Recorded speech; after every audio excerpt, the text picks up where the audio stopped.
Muy buenos días a todos, bienvenidos a este espacio Formación Empresarial generado por Fundación Unipymes y LatinPyme. Estos espacios tienen como objetivo brindarles herramientas para su crecimiento personal y empresarial. Soy Camila Pineda y junto con Juan David Alzate y María Mercedes López les estaremos acompañando durante nuestra conferencia denominada Cómo mitigar el riesgo de los requerimientos o sanciones de la UGPP. Les recuerdo que durante la conferencia para nosotros es muy importante la interacción con nuestro experto y que lo pueden hacer de dos formas.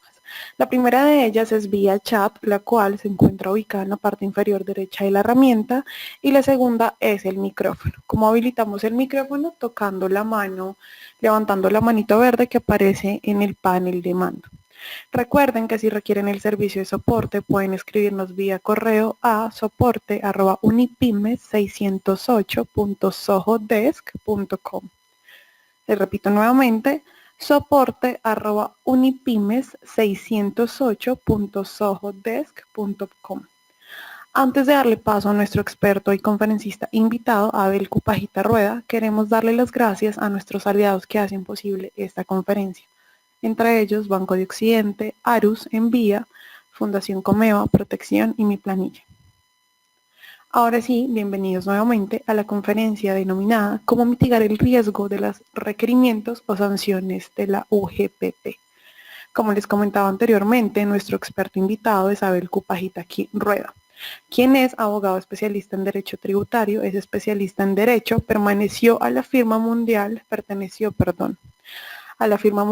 PricewaterhouseCoopers, más de 15 años de experiencia en la consultoría, asesoría y litigio en derecho corporativo, tributario y asuntos de la UGPP, empresarial como abogado pionero en este último tema. Sin más preámbulo y también para poder dar inicio a nuestra conferencia, en estos momentos le voy a dar paso a Abel para que podamos iniciar.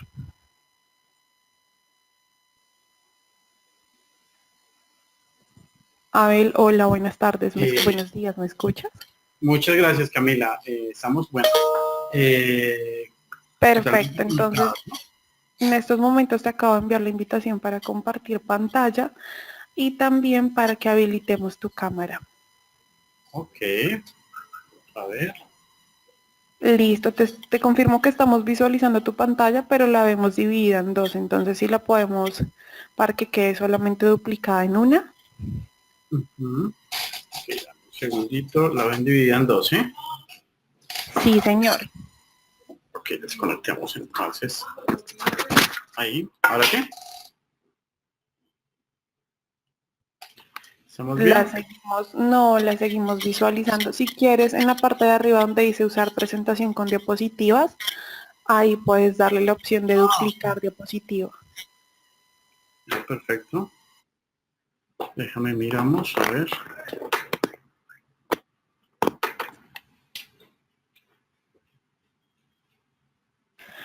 Mientras ajustamos la pantalla a nuestro conferencista, a las personas que nos están preguntando en estos momentos, el correo, les recuerdo, es soporte@unipymes608.sohodesk.com. ¿Ahora sí? Igual te escribiré vía chat. Sí, ahora sí estamos visualizando tu presentación y solamente nos haría falta la cámara. Un segundo, ya aquí. Claro que sí.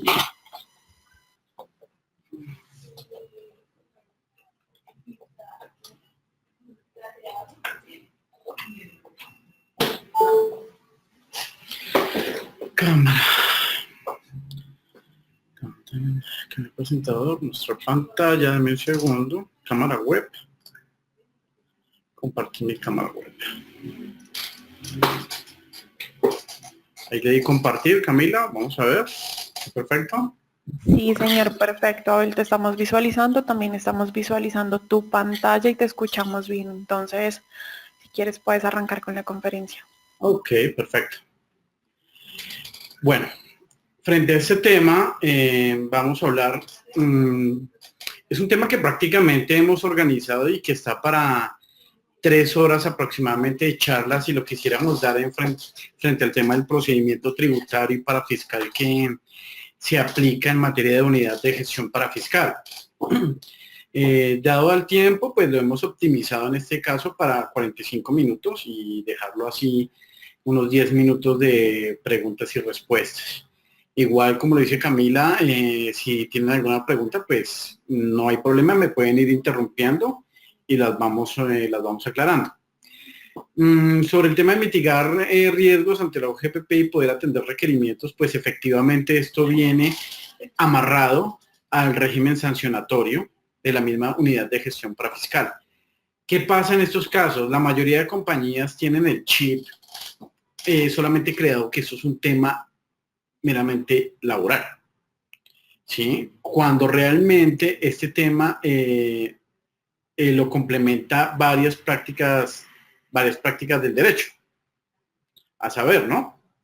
Dentro de esas prácticas del derecho tenemos derecho tributario, derecho administrativo, derecho procesal administrativo, derecho tributario, derecho laboral, tenemos derecho corporativo por todas las decisiones que se toman a través de un acta de asamblea o de junta directiva para efectos de los pagos no salariales y optimizar así efectivamente esos pagos a la seguridad social como planeación laboral interna, contabilidad, costos, ciertas prácticas del derecho como tal y prácticas administrativas que se ven el día a día.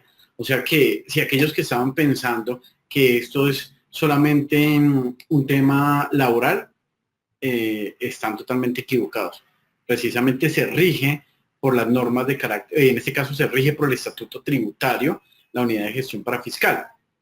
Ahí, y a raíz de esto, pues es importante hablar de la evolución de la UGPP para estos casos, para entender un poco más el tema, ¿no?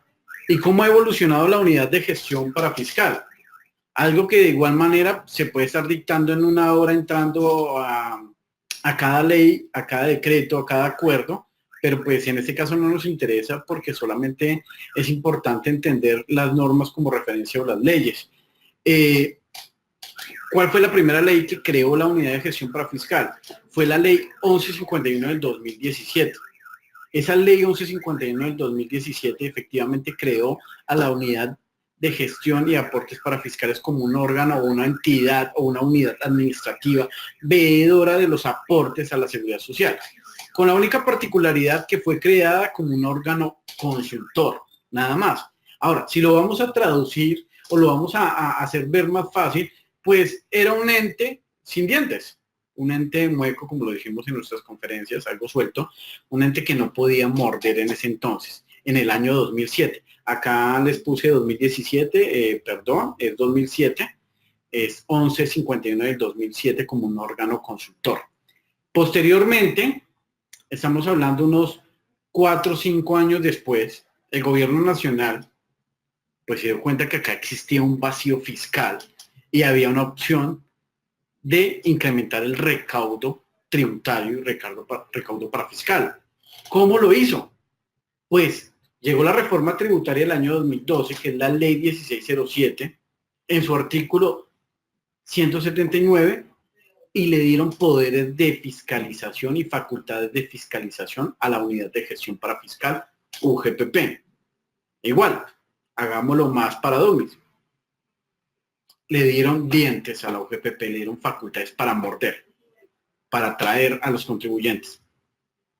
Ya después de eso, en su evolución, llegó 2 años después otra reforma tributaria, que es la ley 1734 del 2014, y ajustó el procedimiento tributario, especialmente en el procedimiento sancionatorio de la unidad de gestión parafiscal. Esto ahorita lo vamos a ver más adelante.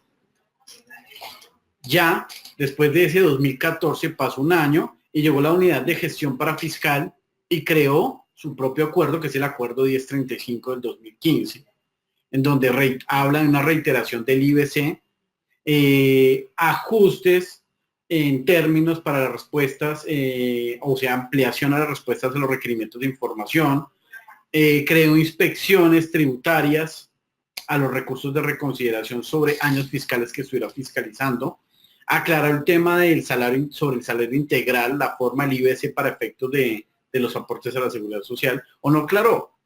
lo volvió y lo reitero porque eso ya estaba más que claro, ¿no? Y ahí había un vacío fiscal y había un vacío laboral frente a este tema, ¿no? Después de ese acuerdo, ahora, ese acuerdo 1035, señores, si vamos a hablar de del día a día de los requerimientos, es importante que hoy los departamentos de contabilidad, costos, nómina, recursos humanos, impuestos, asistentes administrativos, auxiliares administrativos y contables tengan impresos en sus puestos de trabajo ese acuerdo 1035 del 2015. Es fundamental, ya que en ese acuerdo 1035 del 2015, pues lo que se hace es reiterar precisamente algunas reglas de juego en materia de aportes a la seguridad social.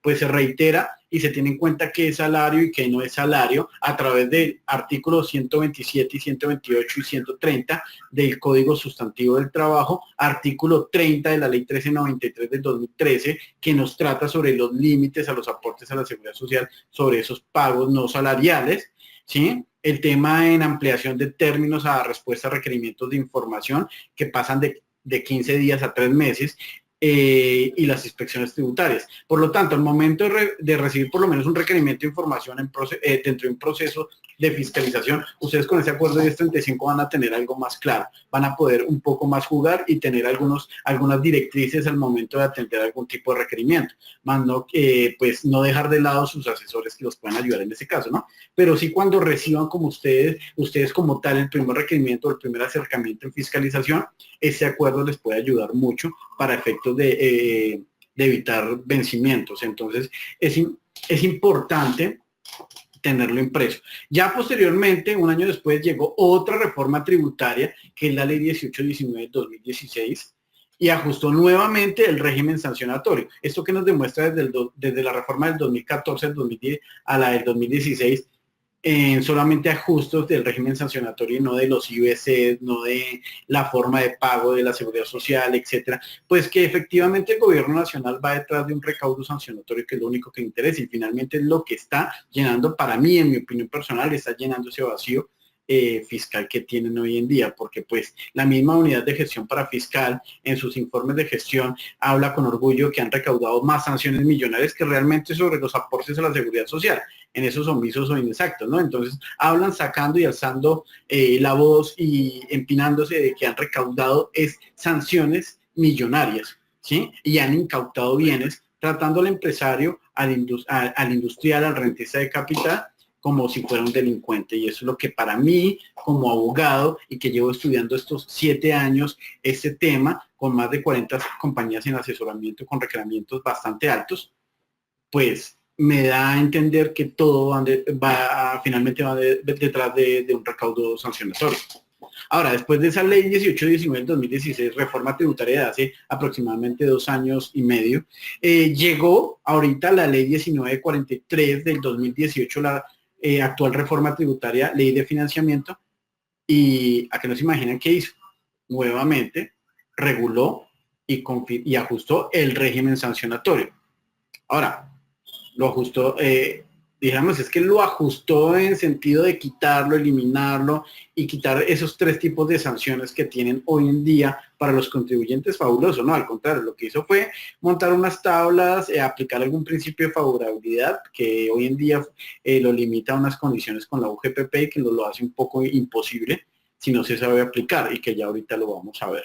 Entonces, señores, si pueden notar, la evolución de la unidad de gestión para fiscal UGPP ha sido a través de reformas tributarias, incluso a través del Plan Nacional de Desarrollo del 2015 para los rentistas de capital con la ley 1753 del 2015 en su artículo 135 y que ahorita de igual manera lo están ajustando con la nueva ley de financiamiento, de Plan Nacional de Desarrollo, perdón. Entonces, solamente impuestos. No sé, si ustedes notan, no ha habido ninguna reforma al Código Sustantivo Laboral o a la Ley 100 que nos hable sobre las bases para efecto de aportes. No, acá solamente el gobierno nacional se está limitando efectivamente al recaudo sancionatorio y es algo que está generando un desequilibrio económico en la industria. Ahora, ¿cuáles son las actuaciones sancionables de la unidad de gestión para fiscal en este caso? Pues en este caso son 3 tipos de sanciones. Pero previo a eso, ¿qué es lo que castiga para generar esos tres tipos de sanciones la unidad de gestión parafiscal como facultades que tiene? Pues lo que castiga es la omisión de afiliación, el no pago de aportes en las fechas determinadas por el gobierno nacional, inexactitud en las declaraciones, no suministro de la información e incumplimiento por parte de las administradoras a las instrucciones impartidas por la UGPP. Ahora, acá desglosamos cuáles son los tres tipos de sanciones. Es un ente administrativo, una unidad administrativa que para mí, en mi concepto, viola un principio fundamental de la Constitución Política de Colombia, que es el principio del non bis in idem. Nadie puede ser sancionado dos veces por un mismo hecho. Principio que se aplica en materia tributaria y en materia penal. En ese caso, por lo tanto, si notamos, la UGPP castiga sanción por omisión, un tipo de sanción. Sanción por inexactitud, segundo tipo de sanción. Y sanción por el no envío de la información, envío parcial de la información o envío inexacto o no claro de la sanción. Esta última se genera en los requerimientos de información, que es una de las sanciones más gravosas y más altas que realmente pueden mandar a la quiebra a una compañía por no enviar un papelito, un documento, una información clara, y que para la unidad de gestión parafiscal, desde mi práctica, desde mi experiencia, para ellos no es nada claro y se generan sanciones hasta 514 millones de pesos, que ya las vamos a ver. Pues el primer tipo de sanción, que es la sanción por inexactitud, ¿cómo se genera? O sea, ¿cuáles son los porcentajes para efectos de las sanciones? Pues el 0%, mientras que no se haya notificado algún tipo de requerimiento de información. ¿Qué quiere decir esto? Mientras que no haya fiscalización, existan solamente los persuasivos o invitaciones como tal, que no son objeto de respuesta, ¿no? Pero que yo sugiero atenderlas sutilmente, por lo menos para ustedes puedan ganar tiempo mientras que hacen su propia auditoría, porque es claro, un persuasivo previo a un requerimiento de información es el sinónimo de que hay fiscalizaciones, claro. No he conocido un primer persuasivo que digan, no, es que no te va a fiscalizar, solamente te estoy invitando. Ya sea 2, 3, 6 meses, año y medio después, te va a llegar la notificación de un requerimiento de información en proceso de fiscalización.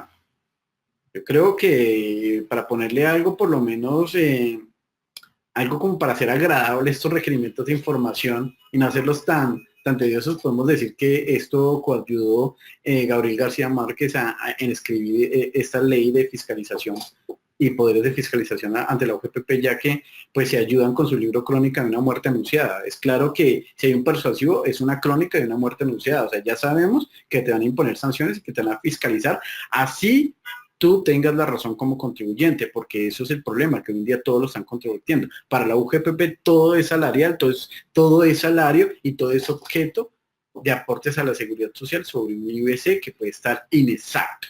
Entonces 0%, o sea, le dan la oportunidad, entre comillas, la oportunidad de que corrija, revise la situación y te dan por mucho 30 días o un mes. Entonces, en 30 días, imagínense una compañía revisar que tenga 1.000 empleados, 2.000 empleados, identificar el presunto error que te señala la unidad de gestión parafiscal porque sus actos no son claros, solamente te dicen que te invitan, que estás siendo inexacto y que puedes incurrir en un gravoso proceso de fiscalización. Entonces, ¿cuándo vas a revisar 1.000 empleados, 100, 200? Para las compañías de 10, de 9, bueno, fácil, lo revisan, pero en 30 días previo a un requerimiento de información, fiscalización, no pueden. Entonces, yo los invito y les sugiero que atiendan ese requerimiento ese persuasivo, aunque no es objeto de respuesta, indicándole a la unidad de gestión parafiscal que ya se encuentran haciendo caso y que van a empezar a revisar su propia situación con un diagnóstico interno, una auditoría interna, para detectar lo que ellos quieren, ¿sí? Y mirar si efectivamente hay error en los aportes y poderlo subsanar. Y con eso pues ganan algo de tiempo para que no se sienta tan amenazante con ese requerimiento de información que ya a los 30 días te van a iniciar la fiscalización. Ahora, cuando se notifica la fiscalización, efectivamente, o sea, el requerimiento de información, ese acto administrativo en donde te piden una serie de documentos, pues se aumenta el 35% la sanción. Entonces, imagínense una sanción de un mayor aporte inexacto de 100 millones que te estén cuestionando, se aumenta a 35 millones de pesos, ¿no? Ahora, vámonos más allá, aquellas empresas que tienen miles de trabajadores. Una sanción de un mayor aporte requerido inexacto de 1.000 millones, pues aumenta a 350 millones la sanción en etapa de requerimiento para declarar y corregir, que es el posterior al que te notifican cuando se acaba la fiscalización, o sea, ya un documento más liquidatorio. Pero si se avanza la liquidación oficial de revisión, pues aumenta esa sanción al 60%. Entonces la primera sanción aumenta a manera de ejemplo de 100 millones sobre un mayor aporte detectado de 35 millones a 60 millones de pesos sobre 100, más 100 que te están cuestionando y 60 son 160 millones de pesos en un solo requerimiento. ¿Sí? Ahora, imagínate 1.000 millones, 350 a 600 millones, manda la quiebra a cualquiera, ¿no? Entonces ahí va graduando la sanción en sanción por inexactitud. Vámonos a la segunda sanción, que es la sanción por omisión. Esta sanción por omisión, acá está la norma, que es el artículo 314 de la ley 1819 del 2016, anterior reforma tributaria, pero no lo leamos, solamente concluyamos. ¿Qué es la sanción? Pues la sanción máxima que va a llegar es hasta el 200% del mayor aporte y que es graduado del 5% a manera de mes o fracción por la omisión, no inexactitud, omisión del aporte, o sea, el aporte que para la UGPP como contribuyente se ha dejado de pagar o que no se pagó en este caso. Porque una cosa es decir, pagué mal, eso se genera inexactitud, sobre mi empleado que no le pagué, nunca le coticé, ahí sí hay una omisión. Entonces, con este artículo 314 de la anterior reforma tributaria fue ajustado esta sanción al procedimiento tributario con las obligaciones de la DIAN. Entonces puede llegar al 200%. Vámonos al primer ejemplo. 100 millones de omisión sobre un mayor aporte detectado te van a generar hasta 200 millones de pesos, que es el máximo, el tope en sanción, y llegan hasta ahí. Y súmale a eso los 60 máximo que ya has llegado en la anterior sanción, inexactitud, porque efectivamente puedes mezclar las dos sanciones, omisión e inexactitud, ahí ya van dos sanciones generadas en un mismo acto administrativo, 60 millones por un lado, sobre el ejemplo de los 100 millones, y 200 millones por el otro, o sea, vas a una sanción de solo 260 millones sobre un mayor aporte de 100 millones cuestionado en inexactitud y 100 millones en omisión. O sea que le sumamos esos dos, a manera de ejemplo, 200 millones de pesos más otros 260 millones. Ya vas un acto administrativo de 460 millones, sin contar los intereses de mora que se generan sobre ese mayor valor dejado de pagar, que es con la tasa de usura, que hoy está casi 3 veces, ¿sí? Alta. Entonces se puede, si estamos hablando de unos 100 millones o 200 millones de mayor aporte dejado de pagar sobre una vigencia fiscal del 2014, porque 2013 ya no la pueden fiscalizar por la facultad sancionatoria de los 5 años que tiene la unidad de gestión para fiscal, pues se te va a volver un mayor aporte de 300 millones de pesos. O sea que ya el acto no se vuelve de 460, sino de 700 millones. Mira cómo va aumentando y que efectivamente para mí, en mi opinión, se va generando un desequilibrio económico en la industria con la segunda sanción. Ahora vámonos a la tercera sanción. Obviamente en todos estos temas, en 2-3 horas, pues lo podemos abarcar mucho más a fondo, ¿no?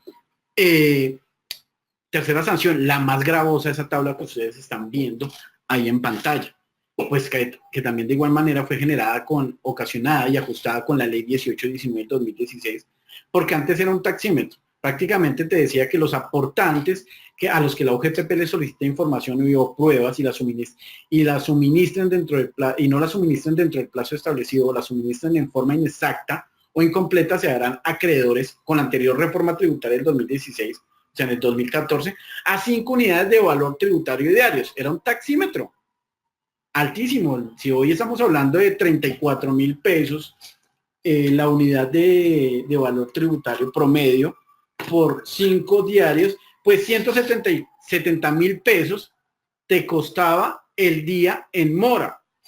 Y esos 170.000 pesos por 30 días o el mes te costaba un promedio de, estamos hablando de 170.000 pesos el día por 30 días, un promedio de 5 millones de pesos mensuales. Y al mes y al año, por 12, estamos hablando de un promedio de sanciones por año de 61 millones a 70 millones de pesos anuales. Entonces esto era algo que no tenía control, igual limitándolo a los 15.000 unidades de valor tributario, o sea, los 514 millones de pesos. Ahora, ¿qué hizo la reforma tributaria del 2016? Y que la sostiene hoy la ley de financiamiento. Pues dice, señores, por el primer mes de incumplimiento en el envío de la información, le voy a generar 30 unidades de valor tributario, son 1.000.000 pesos, 1.028.000 pesos. Por 2 meses le voy a generar 90 VTs, o sea, 1.350.000 pesos. Ya bajamos de 15 millones de pesos en 3 meses de mora, en 2 meses de mora de 10 millones de pesos promedio a 1.350.000, ya algo más equitativo. Pero pues hasta ahí va suave en el cálculo de la sanción por no envío de información, y que eso también, este artículo 314 o esta tabla, también es importante que le impriman todos los departamentos de nómina, contabilidad, recursos humanos, gerencia tributaria, administrativa y financiera, para llevar ese control cuando les llegue el requerimiento de información y no alcancen a cumplir con llegar, por ejemplo, la información que solicita, los auxiliares de cuenta en este caso. Sí, que es lo que más tarda tiempo reconstruir la contabilidad al capricho de la UGPP en un formato especial Excel, ¿no? Entonces ya ustedes saben que por tanto tiempo, número de meses que están en esta tabla, pues les va a costar. Pues si llegan a 8 meses de mora, pues les va a costar 107 millones de pesos. A 11 meses de mora, les va a costar 359 millones de pesos. O sea que no se pueden dar el lujo por lo menos de pasar, aunque sea del segundo mes, porque ya a partir del 3 mes ya empieza a doler el bolsillo para el contribuyente en este caso. ¿Sí? Hasta ahí yo creo que estamos claros. Hay una sanción progresiva frente a los requerimientos de información.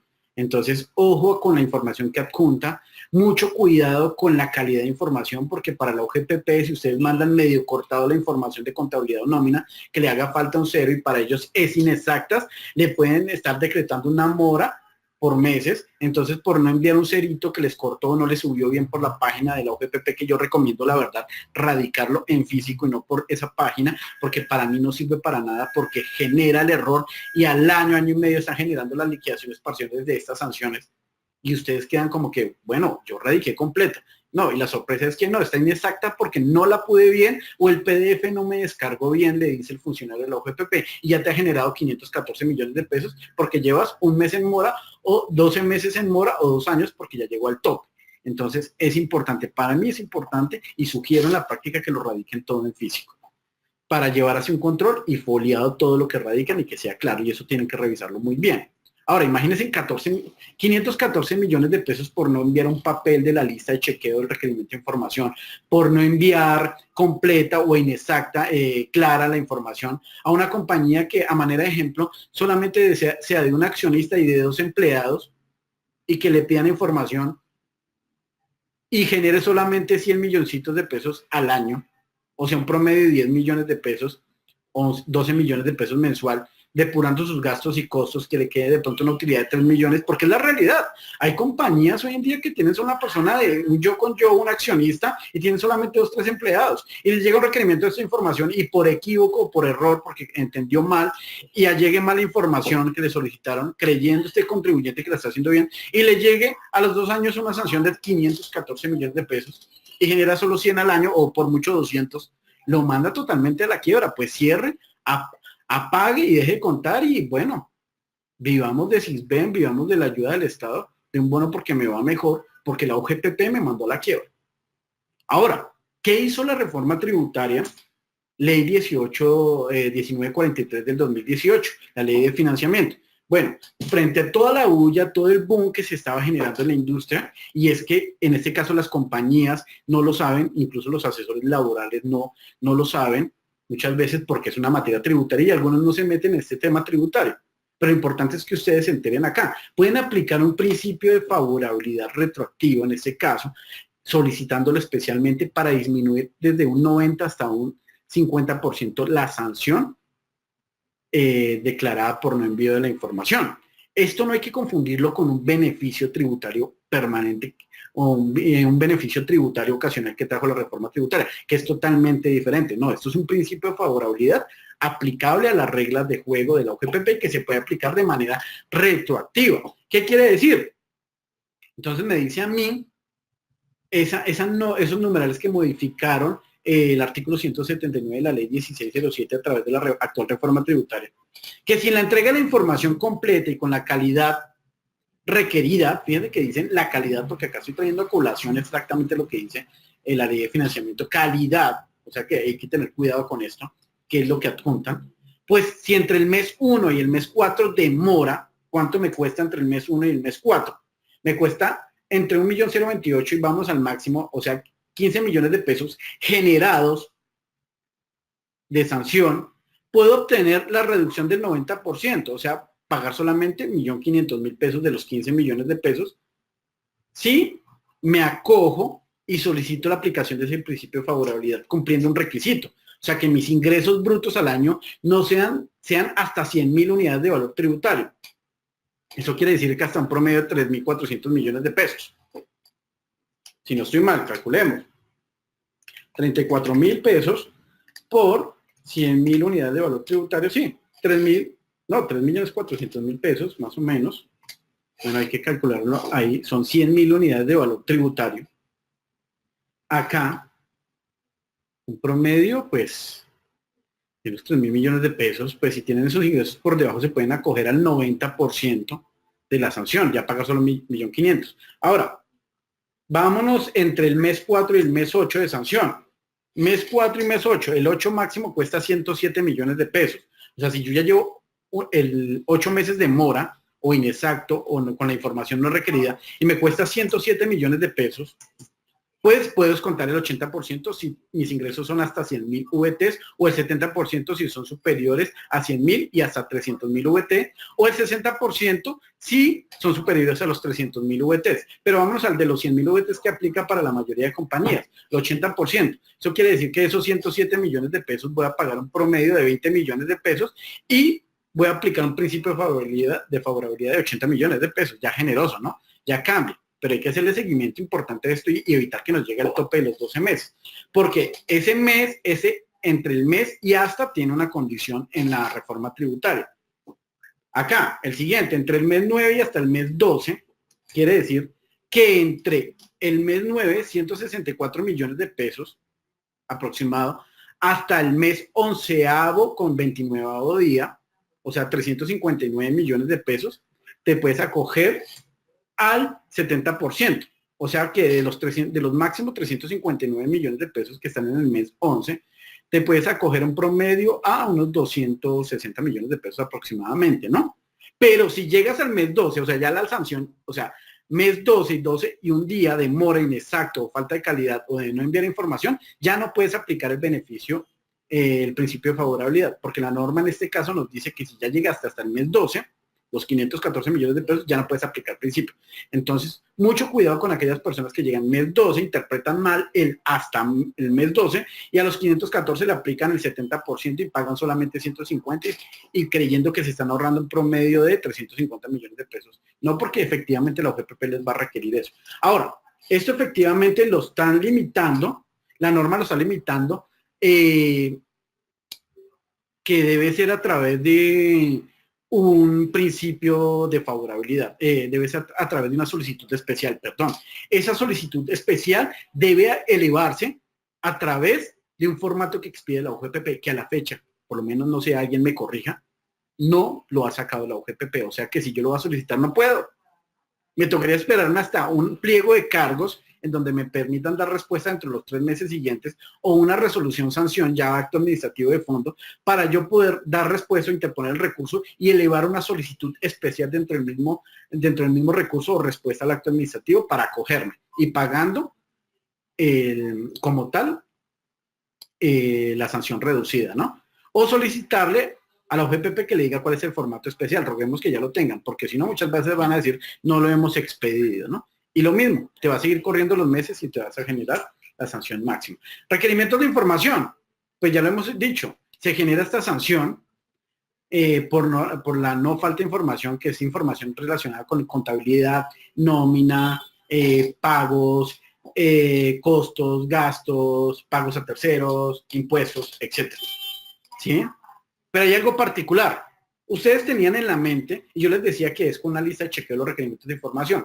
Antes de julio del 2018 pedía este tipo de documentos. Entonces hacía una lista de chequeo de 10, 11, 13, 15 documentos. Entonces le podía decir la unidad de gestión para fiscal, allégueme, señor contribuyente, balance de prueba, auxiliares de las cuentas contables relacionadas con la causalización de la nómina, auxiliares de cuentas contables de servicios y diversos, reportes de pago en nóminas y hacerle una lista de chequeo. Y lo que hacía el contribuyente es respuesta entre los 15 días o los 3 meses máximo era balance de prueba, chequeado, auxiliares de cuenta, bueno, estoy demorado, auxiliares de cuentas contables y diversos, chequeado, reporte pago de nóminas y salarios, chequeado, adjuntaban la respuesta al requerimiento de información, ¿sí? Y adjuntaban, y completaban la información, radicaban y salió. Pero de pronto el requerimiento de información inicialmente podía solo solicitar 3 ítems, el balance de pruebas y los auxiliares de cuenta y por allá trabajadores vinculados que se encontraban pensionados. Y eso era lo que únicamente contestaba el contribuyente. Me pidieron 3 de 10 ítems, de 15, de 50, pues 3 le adjunto. Y quedaba tranquilo, ¿sí? Pero a partir de julio del 2018 la misma OGPP profirió una resolución 922, la 922 que es proferida en julio del 2018. Para mí, con todo respeto, es una forma perezosa de la unidad de gestión parafiscal. Porque lo que hace ya es enviar y tener una directriz con unos requisitos establecidos en donde dice el contribuyente, requerimiento de información, acto administrativo. Ya esa lista de chequeo desaparece. Por favor, atiéndame lo que dice la resolución 922. Ya, para de contar. Y si no me lo respondes en el término máximo que te estoy dando, sanción hasta 514 millones de pesos. Y te lo advierto. Y ustedes van a mirar esa resolución 922 de julio del 2018, pues van a encontrar que tienen que transcribir la nómina del año fiscal, la contabilidad del año fiscal que le están pidiendo, a un formato caprichoso con las medidas exactas en un formato en Excel, porque no me la piden en el formato SIGO, no sé, el programa contable y la traslado. No, ellos necesitan que ustedes se desgasten 5 o 6 meses trasladando toda la nómina del 2014, reconstruirla y traspasarla a un formato en Excel. Aparte de eso, pues toda la lista de chequeo que aparece en esa resolución 922. Entonces, para mí hacen caer más en error al contribuyente porque no la van a entender y es un trabajo muy, muy, muy ostentoso que van a solicitar en este caso todo el pie de fuerza para atender solamente un requerimiento, ¿no? Y parar de hacer actividades por atender eso, porque si no lo atienden como debe ser y al capricho de la unidad de gestión parafiscal, se va a generar una sanción de hasta 514 millones de pesos, como lo vimos. Ahora, ¿qué hicimos? En este caso que está en juicio esa resolución 922. Aquí el que les habla, Abel Cupajita, el 19 de diciembre decide interponer una demanda de nulidad simple en contra de esa resolución con solicitud de suspensión provisional ante el Consejo de Estado. Precisamente para que todo vuelva a como estaba antes, porque para mí esa resolución viola el debido proceso, no tiene una falta jurídica, una falta técnica, tiene una falta técnica jurídica por parte de la UGPP. En este caso es totalmente, como le digo, antitécnico, hace caer en error al contribuyente. Lo que está buscando más esto es atraer más sanciones. Y efectivamente se radicó el 19 de diciembre y el 8 de marzo, hace 3 meses, el Consejo de Estado nos admitió esa demanda, son muy pocas las que se admiten, admite y le están corriendo traslado a la UGPP sobre la suspensión provisional que solicitamos. Si logramos que se suspenda provisionalmente esta resolución, todo tiene que volver a como estaba antes. Lista de chequeo y no este tema tan ostentoso y tan gravoso para el contribuyente. Mientras tanto, pues hay que aplicarla desafortunadamente, ¿no? Acá hay un ejemplo del nuevo requerimiento de información ajustado a la resolución 922. Si ustedes notan, lo único que se desgasta la unidad de gestión parafiscal es en indicar que con el fin de verificar el pago correcto de sus aportes que lo traen en negrilla, le solicita la información señalada en los numerales tal, del artículo tal, de la resolución 922. Para de contar, no se desgasta. No hay lugar equívoco por parte de la UGPP. Ya. Y más adelante te dan el término de respuesta y en el siguiente párrafo, sin entendiendo, presumiendo ellos que todos los contribuyentes son abogados o tributaristas, de que saben el cálculo de la sanción, pues te dicen que si no la aportas tendrás una sanción de hasta 15.000 VTs. Algunos dirán, ¿VT qué es? ¿En cuánto está la VT? ¿Eso qué es? ¿Barato? ¿Es caro? 15.000 pesos, barato. No tienen que 15.000 VT, son 514 millones de pesos. O sea, un acto nada explicativo. Para mí siguen haciendo caer en error.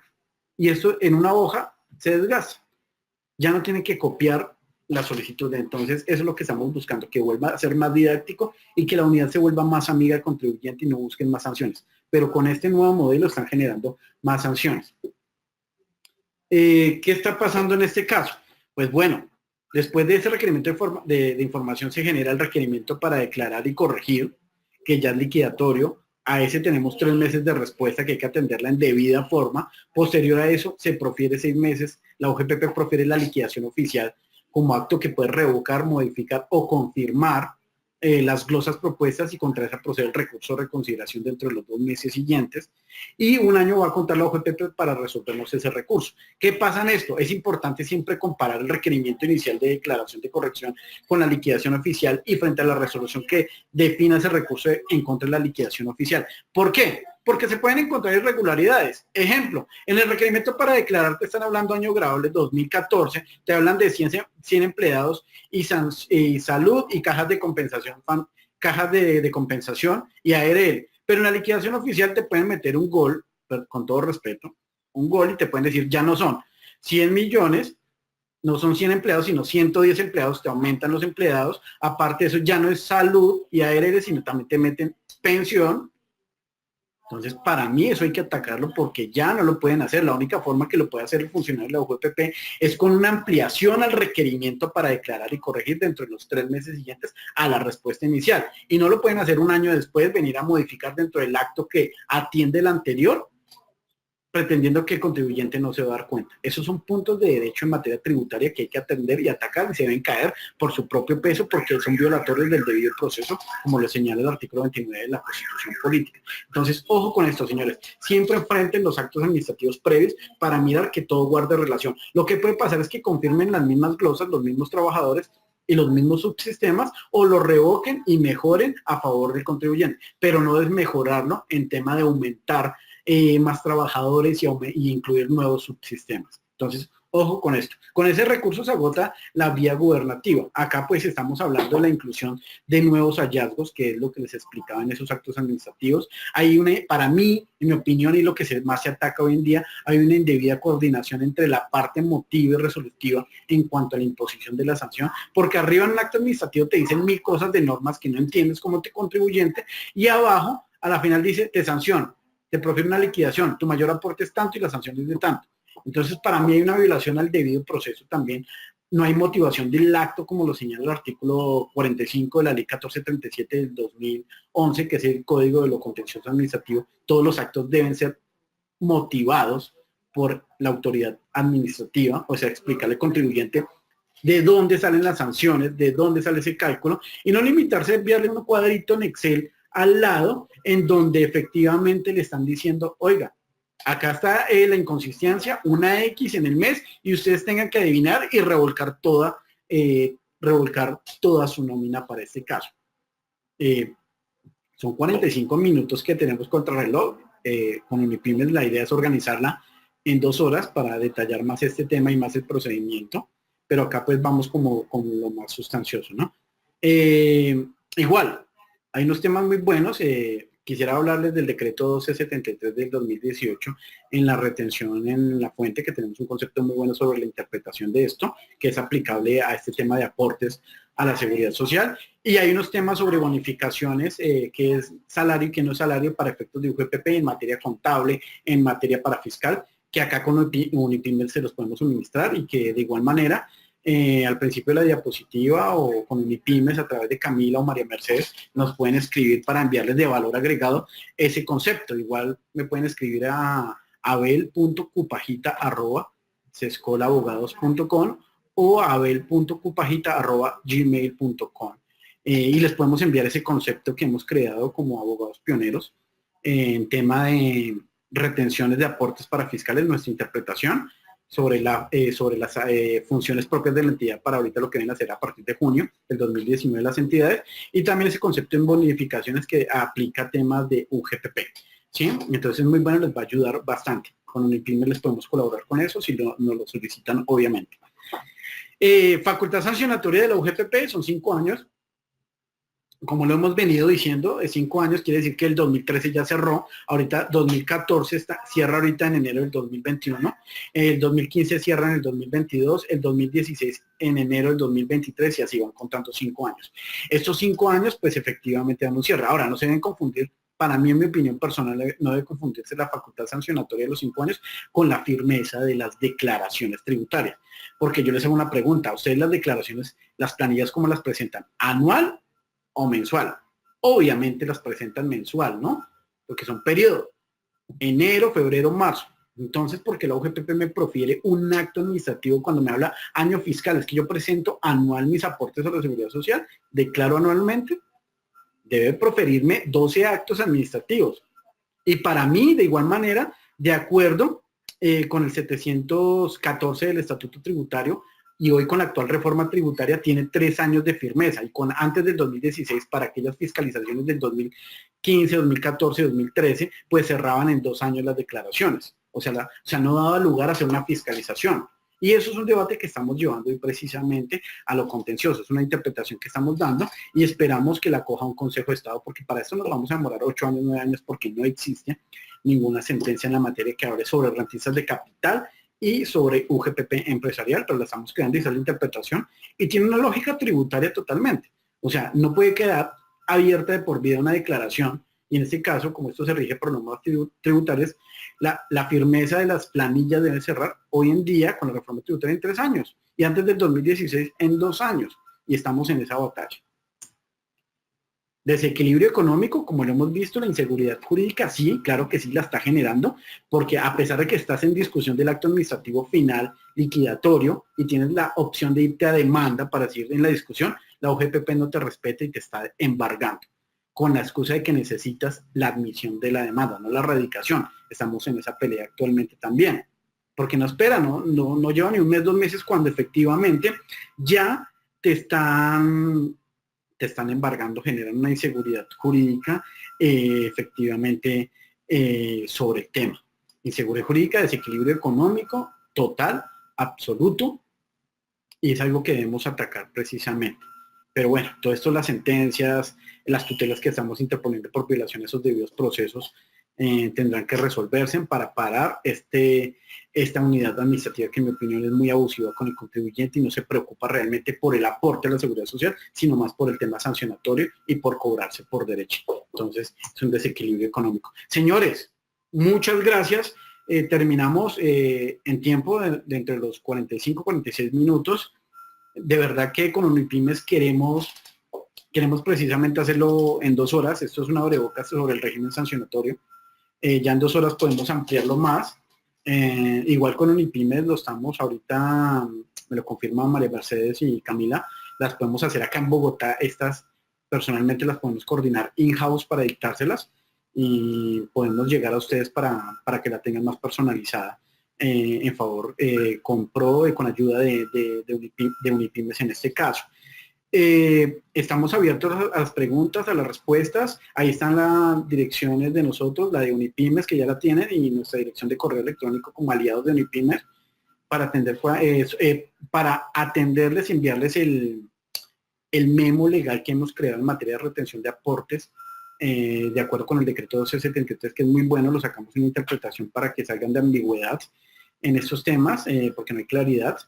Y también el tema sobre bonificaciones, que de valor agregado les podemos enviar y que así nos lo solicitan. Bueno, entonces, Camila, abramos las preguntas y respuestas si las hay. Esperemos que pues haya sido claro, pero estamos abiertos en procedimiento.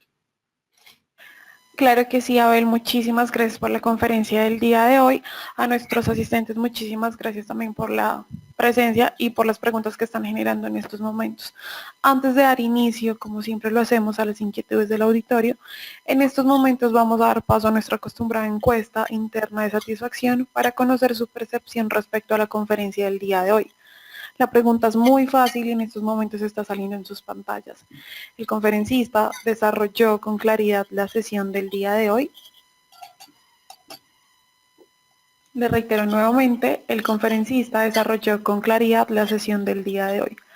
Para contestar, solamente debe darle clic a una de las opciones que aparece en su pantalla y les recuerdo que esta encuesta es muy importante que nos ayuden a resolverla, ya que es la manera en la que nosotros evaluamos a nuestros conferencistas. Muchas gracias a las personas que en estos momentos contestaron y perfecto, ya podemos ir cerrando nuestra encuesta, Abel, y arrancamos entonces. El señor Óscar Andrés Potes Castaño te pregunta: agradezco me puedas ayudar despejando la siguiente duda. Dentro de lo que tiene definido la UGPP, el auxilio de transporte legal debe ser tenido en cuenta para determinar los pagos no salariales de la ley 1393. Sí, efectivamente, el auxilio de transporte legal efectivamente debe estar dentro dentro de los no pagos salariales, y más si es un auxilio que está estimado entre un acuerdo o un otro sí al contrato, ¿no? Eso precisamente ahí lo pueden revisar en el acuerdo 1035 del 2015, que está más que claro. Y también está señalado dentro del artículo 127 y 128 del Código Sustantivo del Trabajo, que señala sobre qué es salario y qué no es salario. Perfecto, Abel, muchas gracias. Te pregunta Daniel Felipe Peña. En el caso de los requerimientos o acciones persuasivas de los independientes por cuenta propia, en donde les indican que hay un indicio de evasión de años anteriores, en los cuales se hizo el aporte al sistema, pero según el cálculo se realizó por debajo del IBC de ese tiempo. En este caso, ¿qué se debe hacer? Bueno, como lo explicaba, casos persuasivos dicen que no son objeto de respuesta. Para mí en la práctica que me ha enseñado es que, insisto, es una crónica de una muerte anunciada. Te dicen empiezas a cotizar a partir de ahora, empiezas a cotizar sobre tu realidad económica, pero te dicen que hay un indicio de evasión del 2015 de acuerdo a tu declaración de renta. Es claro que como la unidad de gestión parafiscal tiene una facultad de 5 años para requerirte, más adelante te van a requerir por ese año y te van a pedir que ajustes las planillas. Lo correcto para mí es que debes ajustar el año en el cual tienes la evasión, si eres inexacto. O sea que si en el 2015, a manera de ejemplo, 2016, tienes un ingreso como rentista de capital de 120 millones de pesos al año, o sea, un promedio mensualizado de 10 millones de pesos, y declaraste por un salario mínimo, pues claro, es claro que estás inexacto en la diferencia sobre el IBC y tienes que ajustarlo. Ahora, el problema es que cuando lo vas a ajustar, pues el operador te va a calcular el interés, que son 3 veces sobre ese mayor aporte, antes de que te profieran sanción, ¿no? Y va a ser muy costoso. Aparte de eso, pues si te llega el requerimiento de información, como lo explicamos, te aumenta la sanción del 35 al 60%, y si hay omisión y nunca declaraste, pues va a llegar a sobre el 200% del valor que estás dejando de declarar. Entonces, es importante revisar ese 2015 cuánto te arroja para corregir y empezar a corregir y empezar a declarar sobre la realidad económica. Esto es sobre el 40% como base del ingreso mensualizado que obtienes. Perfecto, muchísimas gracias. Te pregunta la señora Alexandra Sierra Serna. Si hay una acción persuasiva con 2 avisos, reiteración de evasión del 2015, ¿qué se debe hacer? No, pues como lo dijimos, reiteración es porque ya se te va a llegar el requerimiento, hay que revisar la situación, hay que hacer los cálculos, mirar gastos, costos, mirar cuánto cuesta ese problema y ajustarlo. Y si te están insistiendo es porque es mejor ajustarlo de una vez antes de que te llegue el requerimiento de información o te llegue el requerimiento para declarar y corregir, en donde ya te van a liquidar una sanción alta. Entonces es mejor pagar el mayor aporte más los intereses, que es obligatorio para poder pagar el aporte, y no pagar la sanción, porque si te llega el requerimiento de información, requerimiento para declarar, ya no vas a poder negociar la sanción. Perfecto, muchas gracias. La señora Leslie González Palomino te pregunta, tengo una resolución del Comité de Conciliación donde negó la solicitud de terminación por mutuo acuerdo, pero con los beneficios de la Ley 1819 de 2016, ¿puedo acogerme al beneficio con la Ley 1943 de 2018? Bueno, en la práctica normalmente la OGPP solo lleva en su historia 2 beneficios tributarios atribuibles con las últimas 2 reformas tributarias, y en la práctica hemos visto que niegan la mayoría porque hace falta 1.000 pesos o porque te pasaste un día, entonces no es conciliador como la DIAN que te dice, oye, consigna los 1.000 o 50.000 pesos y ya te cierro. 1. 2. No te puedes acoger nuevamente sobre algo que ya negociaste, ¿sí? Porque ya hiciste acuerdo, no puedes volver a hacer otro acuerdo, a menos de que hoy en día tengas un acto administrativo que te hayan proferido con anterioridad al 28 de diciembre que fue promulgada la ley de financiamiento y que esté en términos de traslado, lo cual lo dudo. Pero si es solamente un persuasivo o es un acto que ya está en cobro coactivo, no vas a poder negociar, no te puedes acoger porque el artículo 100 y 101 de la ley 1943 del 2018 es claro en las reglas y requisitos para efectos de acogerte a la terminación por mutuo acuerdo. O sea que en este caso, así como lo planteas, acogerte sobre el mismo acto administrativo, la misma sanción, no lo vas a poder hacer. Perfecto, muchas gracias. Te pregunta, ay Dios, llegaron varias preguntas. La señora Diana Carolina Piedra. Una persona natural que no está obligada a llevar contabilidad, ¿cómo puede sustentar sus costos para la disminución del IBC?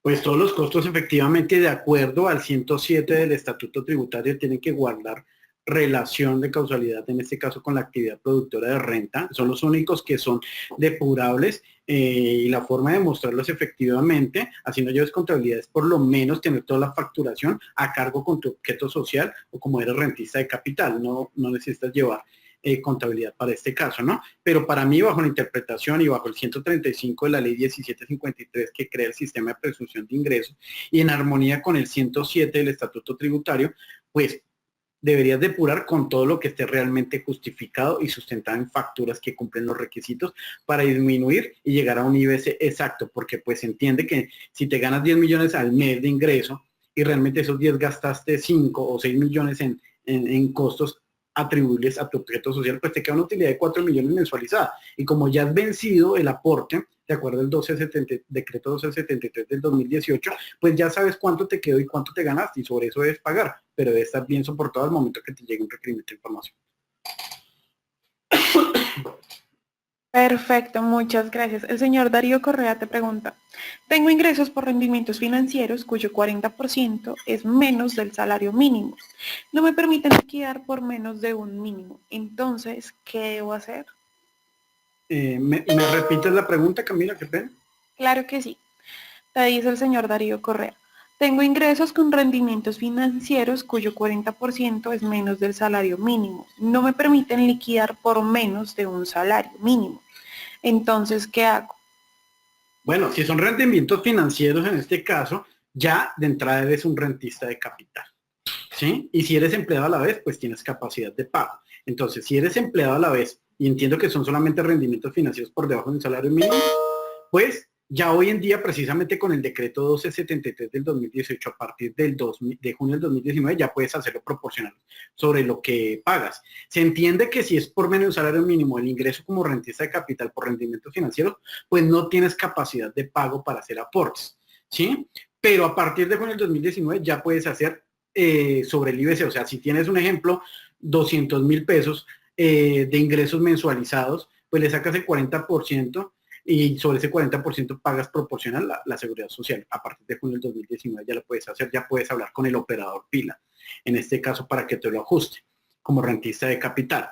Pero si efectivamente es el único ingreso exclusivamente como rendimiento financiero y siempre te dan menos de un salario mínimo, pues no tendrás capacidad de pago. Se presume que el mismo decreto 3032 del 2013, 1070 del 2013, la misma UGPP ha indicado que menos de un salario mínimo, pues no se debe hacer aportes a la seguridad social. Si es el único ingreso que tienes, pero si tienes por otros lados ingresos inferiores al salario mínimo y que a la final del ejercicio del mes te va a sumar más de un salario mínimo, pues es claro que tienes que hacer el aporte a la seguridad social.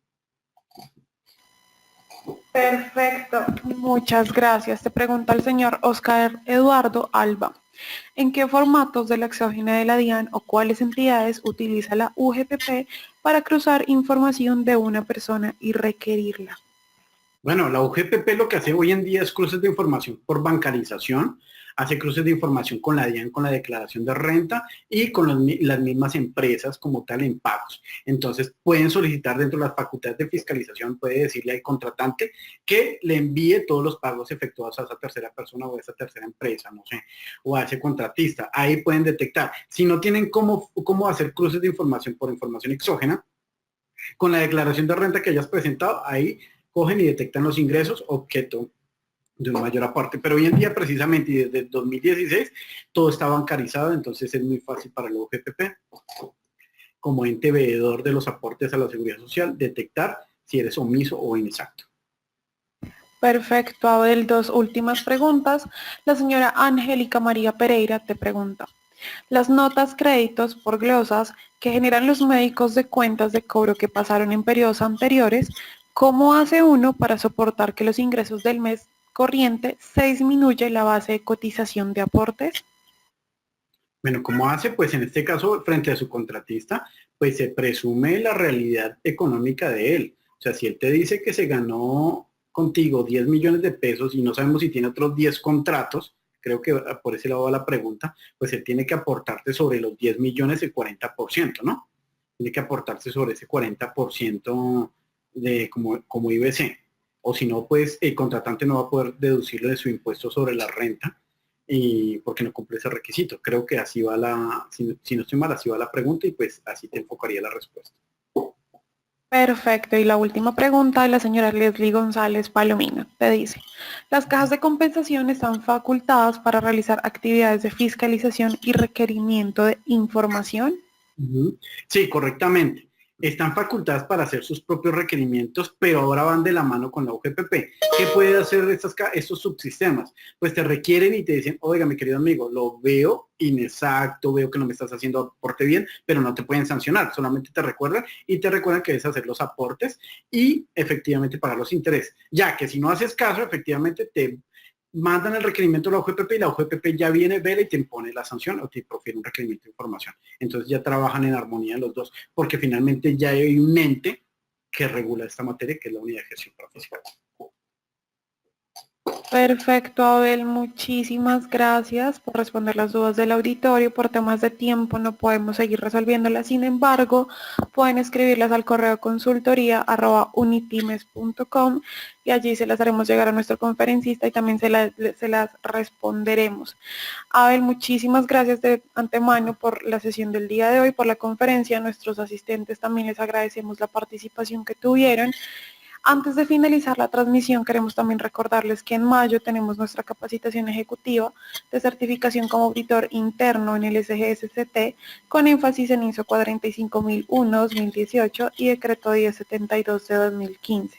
Les recuerdo que finaliza el 28 de mayo el 28 de mayo y finaliza el 6 de junio. Abel, nuevamente muchísimas gracias por la conferencia del día de hoy. Nuestros asistentes estuvieron preguntándonos si puedes por favor reiterarnos tu correo para Claro que pedirte sí. las memorias. Bueno, el correo electrónico igual está ahí, lo pueden ver en la presentación, es abel.cupajita, o sea, CUPAJITA, @sescolabogados.com, de letreo Sescol Abogados, SESCOL, como Servicios Colombia, abogados.com, o al personal abel.cupajita@gmail.com. Me encuentran por Google si no encuentran el correo. Podemos hacer, insisto, estamos en alianza con Unipymes en este caso. Si desean la presentación de 2 horas acá en Bogotá, directamente en la compañía, más personalizada, pues si no la quieren virtual efectivamente, ya pueden acordar con Unipymes y los visitamos y aprovechamos algo más personalizado para ustedes de acuerdo a agenda y lo podemos tratar y atendemos esos temas. Igual síganos, seguiremos haciendo esto con Unipymes y esperamos hacer la próxima de 2 horas que ya estoy el procedimiento tributario en forma y los tips más para entrarnos en lo que hay que atender en un requerimiento de la UGPP con más vicios de nulidad y que le puede dar más sustento a una compañía de qué debe hacer y no debe hacer. Muchas gracias y espero nos veamos en una próxima oportunidad. Hasta luego. Perfecto, Abel, muchísimas gracias y a nuestros asistentes de parte Fundación Unipymes les deseamos que tengan una feliz tarde. Hasta luego a todos.